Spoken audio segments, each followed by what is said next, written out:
વડોદરામાં ગંભીરા બ્રિજ દુર્ઘટના બાદ રાજ્યના અન્ય જર્જરિત બ્રિજને લઈને પણ અનેક સવાલ ઊભા થયા છે। ત્યારે TV13 ગુજરાતી ન્યૂઝની ટીમે આવા બ્રિજનું રિયાલિટી ચેક હાથ ધર્યું છે, જેમાં દાહોદ શહેરની અનેક નજીક આવેલા મંડાવાવ હાઈ લેવલ બ્રિજની ખતરનાક સ્થિતિ સામે આવી છે।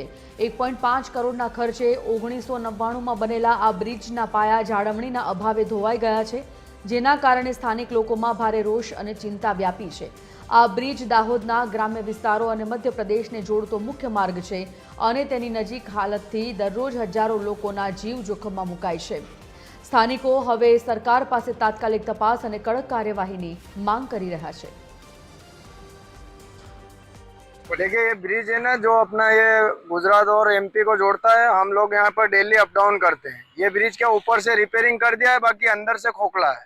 और ये जो बड़ोदरा में घटना हुई है, ऐसी घटना यहाँ पर ना हो। हम सरकार से यही उम्मीद करते हैं कि इसको जल्दी से जल्दी रिपेयरिंग करें। तो आ નીચે બ્રિજમાં આ બધા ફોટા પાડ્યા આવી રીતે દેખાઈ રહ્યું છે। બધું અંદર બધા ખાડા કપચા છે।